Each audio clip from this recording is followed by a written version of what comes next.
To say that I am excited to talk about today's episode is an understatement. We're about to talk about one of my top 5 favorite episodes of the entire show, and my most rewatched episode of the entire show.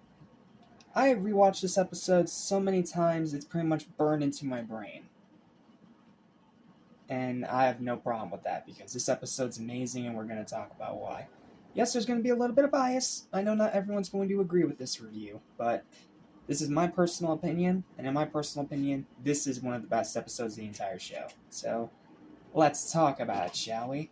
What's up, what's happening, what's going on, everybody? Welcome back to Anime Station, your new show of animation, including two brothers that fight and bicker, as well as TV and movies. I'm your host, Jasmine Small. Welcome back to Drake and Josh-uary. Welcome to Season 2, Episode 5 of Drake and Josh, titled Pool Shark. And it's a pretty simple premise. It's about Drake getting Josh to play pool with him after the partner he originally had left to take his sister to prom. And Josh ends up being really good at pool, using, well, he says, basic geometry and physics. And after Drake gets hustled by Megan, who pretends to be bad at darts, but is actually not, and just wanted to take his money, he realizes that he can use Josh in that same way at the movie theater, at the pool tables, to take everyone's money. And he does so successfully for a while, until the patrons start to expose Drake. When Josh finds out that Drake was only doing it for a profit, and not actually wanting to spend time with him, yeah, he's not exactly happy. I mean, heck, Drake even robbed freaking Girl Scouts of their money. I mean, that's just evil, man. So, Josh swears off playing any more pool, and in return, Drake does feel bad, but he feels bad because he didn't tell him he was gambling and he wants to keep doing it. You can understand Josh's apparency in this episode, because this is one of those episodes where Drake tries to make a lot of money off of a big scheme, and it does not work out. Spoiler alert, not the last time he tries this, but he tries it in different ways. So, while this is all going on, it's about to be the anniversary of the mom and dad's wedding. Their wedding anniversary. So, the dad gets the wife a white gold tennis bracelet from Rutherford's, and it turns out that she just bought herself the same thing. So, she sends Drake and Josh into town to go find another present. But while they're there, they find a pool hall. Josh ends up going into this pool hall with Drake, and he starts acting like Drake, to the confusion of the audience, to these two big tough guys. And he openly hustles them. And just when it looks like these two are about to get pummeled, instead they reveal that the whole thing was a setup by Josh to tell Drake about the evils of gambling. And one of them, I believe the one named Ronnie, is apparently thought that he was about to pee his pants. So, in Josh's own words, the hustler got hustled. He introduces them to the guys who end up being Chip and Ronnie, these two camp counselors. And they all did this setup to teach Drake a lesson. And it works out pretty well. Not to mention, they are about to go get their mom. Oh, wait, no, it's a birthday present, not an anniversary present. I'm sorry. A birthday present. And they see that there is a blue topaz necklace around one of their necks. And Josh offers the $200. And even though he says he's taking a loss, he'll do it anyway because he likes Josh and he likes having him around.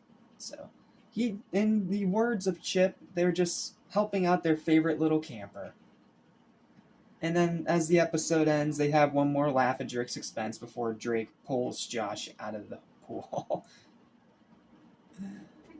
This episode's great, man. Like, yes, it is a simple premise, but a lot like simple premises in a SpongeBob episode, it just works, and they do so much with this one simple premise.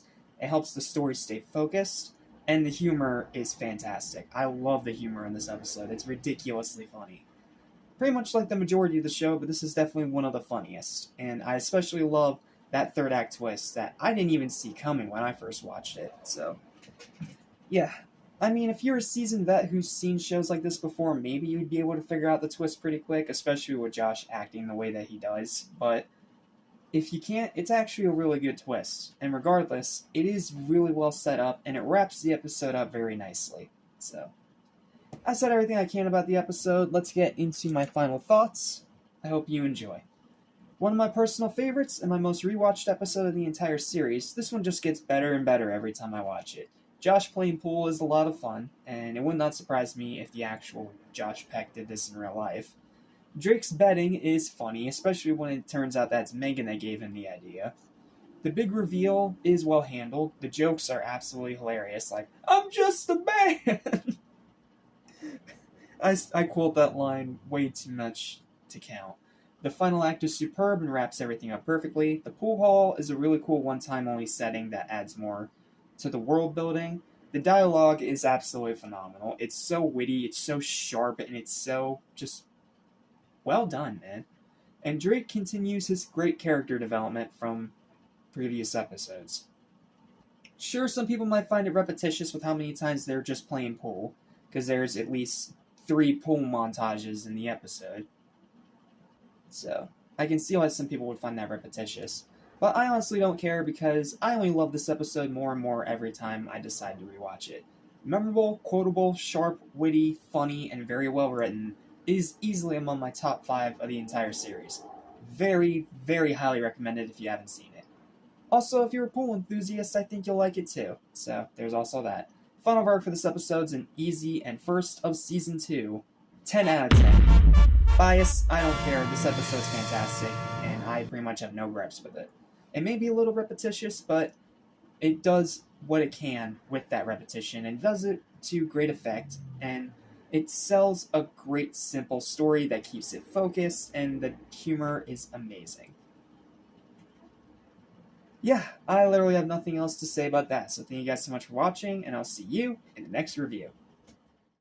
Listen, I want to forget. So listen and you won't regret. Be true to yourself, don't miss your chance, and you won't end up like the fool who